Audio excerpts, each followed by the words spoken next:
Mays, the Say Hey Kid, was the game's exuberant embodiment of the complete player. Some say he was the greatest of them all.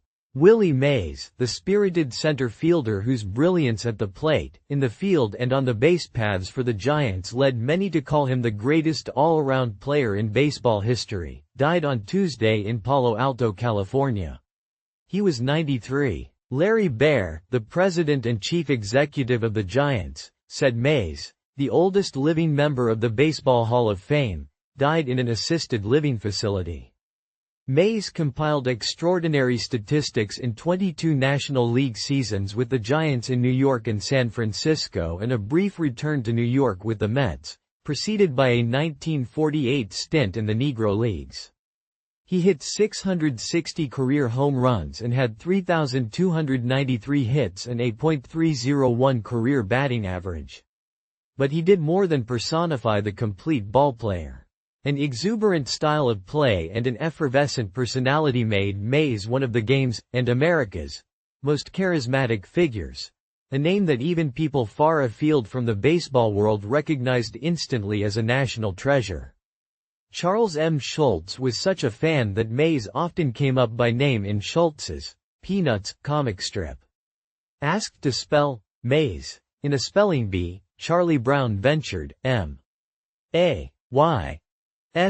Woody Allen's alter ego in Manhattan ranked Mays number 2 on his list of joys that made life worthwhile. Groucho Marx was number 1. In 1954, the R&B group the Treniers recorded Say Hey, the Willie Mays song. When I broke in, I didn't know many people by name, Mays once explained, so I would just say, hey, and the writers picked that up. Mays propelled himself into the Hall of Fame with thrilling flair, his cap flying off as he chased down a drive or ran the bases. He had an open manner, friendly, vivacious, irrepressible, the baseball writer Leonard Coppett said of the young Mays. Whatever his private insecurities, he projected a feeling that playing ball, for its own sake, was the most wonderful thing in the world. And New York embraced this son of Alabama, putting him on a pedestal with two others who ruled the city's center fields in an era when its teams dominated baseball. The Yankees had Mickey Mantle, the Brooklyn Dodgers had Duke Snider, and the Giants had number 24, and a city not known for equanimity loved to argue about which team's slugger reigned supreme. Mays captured the ardor of baseball fans at a time when black players were still emerging in the major leagues and segregation remained untrammeled in his native South. He was revered in black neighborhoods, especially in Harlem, where he played stickball with youngsters outside his apartment on St. Nicholas Place, not far from the Polo Grounds, where the Giants played, and he was treated like visiting royalty at the original Red Rooster, one of Harlem's most popular restaurants in his day.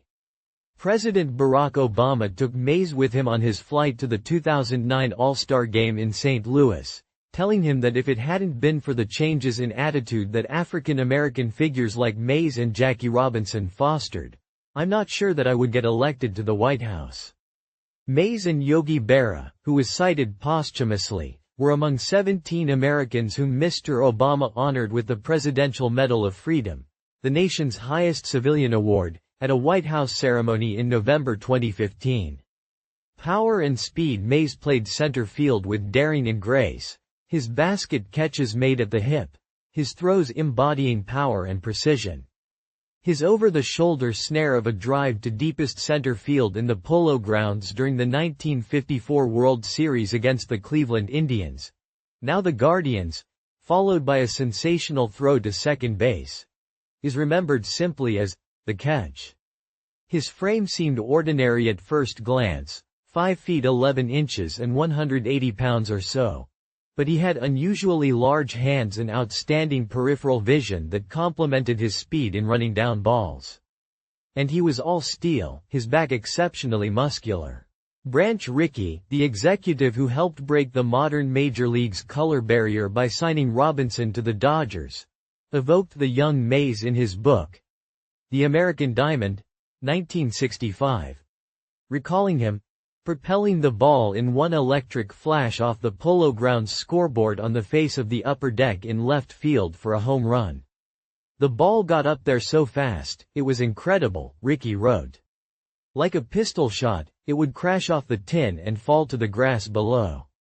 Mays became a hero out west as well after the Giants and the Dodgers decamped for California in 1958.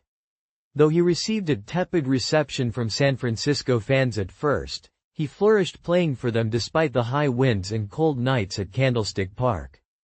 When the Giants moved to their current ballpark in 2001, they unveiled a 9-foot-high bronze statue of Mays. The park's address, 24 Willie Mays Plaza. Mays's electrifying play, and the immensity of his talents, made statistics seem lifeless. Nonetheless, his achievements in the record books were extraordinary. He drove in more than 100 runs in 10 different seasons and scored more than 100 runs in 12 consecutive years. His 7,112 putouts as an outfielder ranked number 1 in Major League history. He had 657 more playing first base, and he won 12 Gold Glove Awards beginning in 1957, the year the honors were first bestowed. His 660 home runs are 6th all-time, behind Barry Bonds' 762, Hank Aaron's 755, Babe Ruth's 714, Albert Pujols' 703 and Alex Rodriguez's 696. His 2,068 runs scored put him 7th on the career list, and his 1,909 runs batted are 12th. His 3,293 hits put him listed as number 13. He stole 338 bases at a time when the running game was not especially favored. And he played in 150 or more games in 13 consecutive seasons. In December 2020, Major League Baseball announced that the 7 Negro Leagues that operated between 1920 and 1948 would gain Major League status. In accord with that, Mays's statistical totals with the 1948 Birmingham Black Barons of the Negro American League have been added to his Major League totals. Mays was the National League Rookie of the Year in 1951 and was named Most Valuable Player in 1954 and 1965. He played on 4 pennant-winning teams, the Giants in 1951, 54 and 62 and the Mets in 1973. But only one World Series champion, the 1954 Giants, who swept Cleveland. He was selected for 24 All-Star games and was the MVP of the game in 1963 and 1968. Willie could do everything from the day he joined the Giants. Leo DeRocher, his manager during most of his years at the Polo Grounds, said when Mays was elected to the Hall of Fame in 1979, his first year of eligibility. He never had to be taught a thing. The only other player who could do it all was Joe DiMaggio. But even DiMaggio bowed to Mays. "Willie Mays is the closest to being perfect I've ever seen," he said. "You're going to be a ball player." Willie Howard Mays Jr. was born on May 6, 1931, in Westfield, Ala, near Birmingham. His parents were unmarried teenagers. His father was said to have been named for President William Howard Taft at a time when Taft's Republican Party was considered more sympathetic to the needs of black people than the Democrats. A steelworker and later a Pullman porter, Willie Sr. was known as Cat, for his graceful play in semi-pro baseball. Willie's mother, Annie Satterwhite, left the family when he was a baby and settled in Birmingham. She married there and had 10 children. But Mays kept in touch with her into his major league playing days. His father moved with him to Fairfield, another Birmingham suburb, when Willie was still young and, with his mother's 2 sisters, helped raise him. Mays became an all-around athlete at Fairfield Industrial High School, where he was taught by Angelina Rice, the mother of Condoleezza Rice, the future Secretary of State. In her memoir, Extraordinary, Ordinary People, 2010, Ms. Rice wrote that Mays had remembered her mother telling him, "You're going to be a ball player. If you need to leave a little early for practice, you let me know." When Mays joined the Birmingham Black Barons of the Negro American League in 1948, DiMaggio was his idol. "When we were kids in the South, We would always pick one guy to emulate, Mays told Bob Herbert of the New York Times in 2000. Ted Williams was the best hitter, but I picked Joe to pattern myself after because he was such a great all-around player. Mays was signed in 1950 by a New York Giants scout, Ed Montague, who spotted him while scouting another player on the Black Barons. Mays hit .353 for the Giants' Trenton team that year. At the time, he was the only black player in the Interstate League, and he endured taunts. In his Hall of Fame induction speech at Cooperstown, New York, he recalled one episode in Hagerstown, MD. "The first night, I hit 2 home runs and a triple," he said. "Next night, I hit 2 home runs and a double. On the loudspeaker, now, they say, 'Ladies and gentlemen, we know you don't like that kid playing center field, but please do not bother him again because he's killing us.'" He continued. "I went there on a Friday, they were calling me all kinds of names. By Sunday, they were cheering. And to me, I had won them over." Mays was batting .477 for the Minneapolis Millers of the American Association when he was called up by the Giants in May 1951. It was only 4 years after Robinson had become a Dodger, and there were few black players in the majors, although the Giants had 4 when Mays joined them. Monty Irvin, the star outfielder, Hank Thompson, their third baseman, Ray Noble, a backup catcher, and Artie Wilson, an infielder, who was sent to the minors to make room for Mays. Black and white teammates remained apart early in Mays's career. "For a while we couldn't stay in the same hotels," he said. "We'd get to Chicago, we'd get off on the south side, they'd get off on the north side." Mays made his debut on May 25, 1951, going without a hit in 5 at-bats against the Phillies in Philadelphia. He was 0 for 12 in a 3-game series before the Giants returned home. But on Monday night, May 28, at the Polo Grounds, he connected off the future Hall of Fame left-hander Warren Spahn of the Boston Braves for his first major league hit, a towering home run to left field in the first inning. From the start, DeRocher saw greatness in Mays. "The word is magnetism," DeRocher said in his autobiography. "Nice guys finish last," 1975, with Ed Lynn. A personal magnetism which infects everybody around them with the feeling that this is the man who will carry them to victory. Rookie of the Year, but Mays struggled at the plate through the spring of 1951, and at one point he tearfully told DeRocher that he couldn't hit big league pitching. DeRocher told him that he was the best center fielder he had ever seen and assured him that he would remain in the lineup. The Giants staged a storied revival that season, coming from 13.5 games behind the Dodgers in mid-August to force the playoff series that they won in Game 3 on Bobby Thompson's 3-run homer off Ralph Branca in the 9th inning. The shot heard round the world.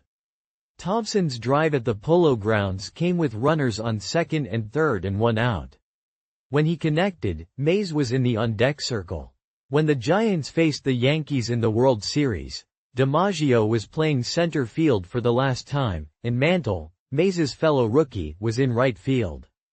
The Yankees won the series in 6 games, but Mays was on his way to stardom. In winning the NL Rookie of the Year honors, he batted .274 and hit 20 home runs.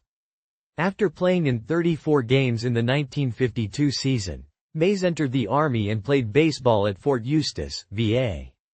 But in 1954 he was back in the Giants lineup and captured the batting title with a .345 average, hit 41 home runs and drove in 110 runs, all while leading the team to another pennant and a World Series date with the Indians, who had set an American League record by winning 111 games that year. In the opening game, on the afternoon of September 29, the score was tied 2-2 with nobody out in the 8th inning and 2 Cleveland players on base, Larry Doby on second and Al Rosen on first. DeRocher had brought in the left-handed Don Little to relieve Sal Maglie, and Little was facing the lefty batting Vic Wertz. Wertz drove the first pitch just to the right of dead center field. Racing toward the high green boarding with his back to home plate, Mays caught the ball over his left shoulder some 450 feet away. He cupped it like a football player catching a pass, then whirled and fired to second base, his cap flying off. The throw, as spectacular as the catch, kept Rosen on first while Doby tagged and went to third. Cleveland never scored in the inning, and the little-known outfielder Dusty Rhodes hit a 3-run pinch-hit homer in the 10th to give the Giants a 5-2 triumph. They went on to win the series in 4 straight games. The catch was only one spectacular play by Mays. Another came at Forbes Field in Pittsburgh in his rookie season, off a deep drive hit by the Pirates' Rocky Nelson. Irvin, the Giants' future Hall of Fame left fielder, told of the moment in Mays, Mantle, and Snyder. A Celebration, 1987, by Donald Honig. Willie whirled around and took off, Irvin said. At the last second he saw he couldn't get his glove across his body in time to make the catch, so he caught it in his bare hand. Leo was flabbergasted. We all were. Nobody had ever seen anything like it. Mays hit 51 home runs in 1955, DeRocher's last season as the Giants manager. In 1956, playing under Bill Rigney, Mays led the league in stolen bases with 40, the first of his 4 consecutive stolen base titles. Despite Mays's heroics, the Giants were a fading team by then, and after the 1957 season they moved to San Francisco as the Dodgers went to Los Angeles. In his first year in San Francisco, Mays batted .347 with 29 home runs, having been asked by Rigney, his manager, to hit for average rather than go for homers. Moreover, the shallow center field at Seals Stadium kept Mays from turning the kind of spectacular plays he had fashioned at the cavernous Polo Grounds.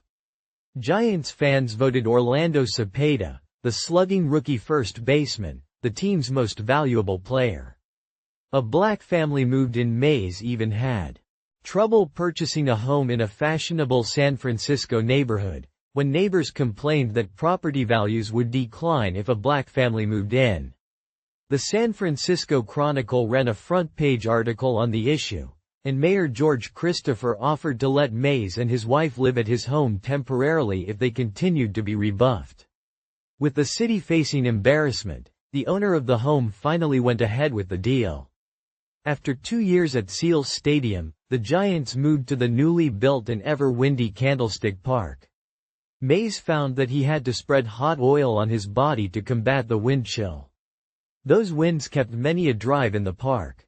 Playing in Candlestick cost me 10-12 homers a year, Mays once said. I've always thought it cost me the opportunity to break Babe Ruth's record. But Mays thrived in San Francisco. In 1959, he began 8 straight seasons in which he drove in at least 100 runs. On April 30, 1961, he hit 4 home runs against the Braves at Milwaukee's County Stadium. The following June 29, he hit 3 in a game at Philadelphia. On July 24, Mays returned to play in New York for the first time since the Giants had moved to San Francisco, in an exhibition game at Yankee Stadium. A crowd of some 50,000 reserved its biggest cheers for Mays. The Giants were regaining their New York swagger.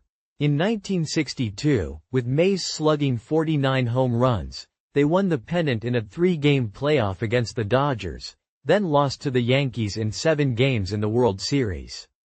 Mays hit 52 home runs in 1965, joining Ruth, Jimmy Fox, Ralph Kiner and Mantle as the only players at that time to have hit at least 50 in a single season more than once. On May 4, 1966, Mays surpassed the National League record for home runs, 511, set by the former Giant outfielder and manager Mel Ott. As he approached age 40, Mays was still capable of outstanding play, but he had changed. Willie, as he grew older, became more withdrawn and suspicious, more cautious, more vulnerable and with plenty of reason. Leonard Coppett wrote in A Thinking Man's Guide to Baseball, 1967. Life, both personally and professionally, became more complicated for him, and he had his share of sorrow. After marrying and adopting a child, Mays went through a painful divorce, Coppett wrote.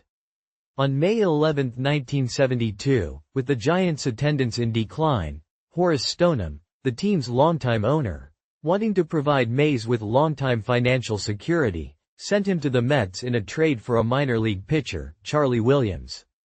Mays was in the next-to-last year of a 2-year contract paying him $165,000 a season, the equivalent of about $1.25 million today. When the deal was made, Joan Payson, the Mets president, who had been a stockholder in the New York Giants and was a fan of Mays, guaranteed him a 10-year, $50,000 annual payment apart from his baseball salary. He was to be a goodwill ambassador and part-time instructor after his playing days ended. Mays was hitting .167 when he joined the Mets, but on May 14, in his first game with them, before a Sunday crowd of some 35,000 at Shea Stadium, he beat the Giants with a home run. Yet he was 41, and his skills had eroded. The next year he was hampered by swollen knees, an inflamed shoulder and bruised ribs, and on September 20, 1973, he announced his retirement. A ground out, and it's over. Mays was honored at Shea 5 days later, but there was still a finale in the spotlight. The Mets won the pennant, and Mays played in the World Series against the Oakland A's. His last appearance was in Game 3, when he grounded to shortstop as a pinch hitter for the relief pitcher Tug McGraw. But what was envisioned as a long-term association with the Mets soured. Mays had little interest in instructional or promotional work. "Not playing was eating me up," he said. "I couldn't watch the games." Mays's ties to the Mets ended in October 1979, after he signed a 10-year deal at an annual salary of $100,000 to represent Bally, the Atlantic City Hotel and Casino Company. Bowie Kuhn, the baseball commissioner, told Mays that he could not hold a job with a company that promoted gambling and also retain a salaried position in baseball. Mays decided to keep the Bally job and forego the remainder of his $50,000 yearly payments from the Mets, which were to have continued through 1981. Kuhn suspended him from baseball. Kuhn imposed a similar ban on Mantle in 1983 when he took a post with the Claridge Casino and Hotel in Atlantic City. But in March 1985, Peter Ueberroth, Kuhn's successor, revoked both bans, and Mays continued to work for Bally while becoming a part-time hitting coach for the Giants. In the late 1980s, the Giants gave Mays a lifetime contract as a front office consultant. He remained the "Say Hey Kid," his vanity license plates proclaiming, "Say Hey." In 2004, the Giants star Barry Bonds tied Mays's career home run mark of 660 on April 12 at San Francisco against the Milwaukee Brewers. Bonds was Mays's godson and the son of his former teammate Bobby Bonds. Mays met Barry Bonds near the Giants' dugout and presented him with a torch he had received when he jogged a leg in the 2002 Olympic torch run. It was embellished with diamonds forming the numbers 660 and 661. When the Mets held an old-timers event at Citi Field in August 2022, they retired Mays's number 24 jersey number and presented a tribute video to him along with a message from Mays, who could not attend, having undergone a hip replacement a few months earlier. Joan Payson, who wanted Mays to finish his career in New York City, had promised that the Mets would retire his number. But when she died in 1975, the promise had been unfulfilled. Mays, who lived in Atherton, California, before moving to Palo Alto, is survived by his son, Michael, from his first marriage, to Marguerite Chapman, which ended in divorce. His second wife, May Louise Allen Mays, with whom he had no children, died in 2013. When the San Francisco Giants won the 1962 National League pennant, Mays was in the lead car of their victory parade. He also rode in the Giants' parades following their 2010, 2012 and 2014 World Series victories and accompanied the players to White House receptions hosted by President Obama after each of those victories.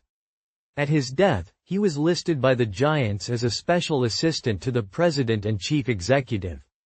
The best, Mays largely stayed away from controversy and seldom spoke about racial issues, although he went on the radio in 1966 to help quell a riot in San Francisco after a black teenager had been shot by a white police officer. During the civil rights struggles of the 1960s, Jackie Robinson criticized him for not drawing on his stature to confront the issues of the day. In the spring of 1968, Mays called a news conference to respond.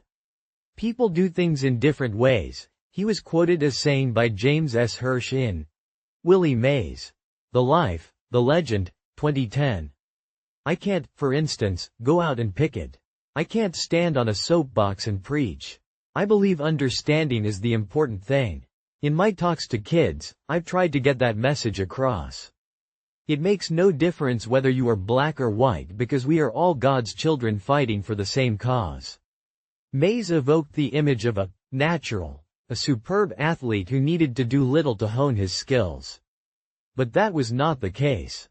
"I studied the pitchers," Mays told the baseball writer Roger Kahn in Memories of Summer. 2004. "I knew what every single pitcher's best pitch was. You wonder why? Because in a tight spot, with the game on the line, what's the pitcher going to throw? His best pitch. Curve, slider, fastball, whatever. His best pitch. Because I'd studied and memorized that, I'd be ready." When he was selected for the Hall of Fame, Mays was asked to name the best ballplayer he had ever seen. "I think I was the best ballplayer I've ever seen," he replied. "I feel nobody in the world could do what I could do on a baseball field."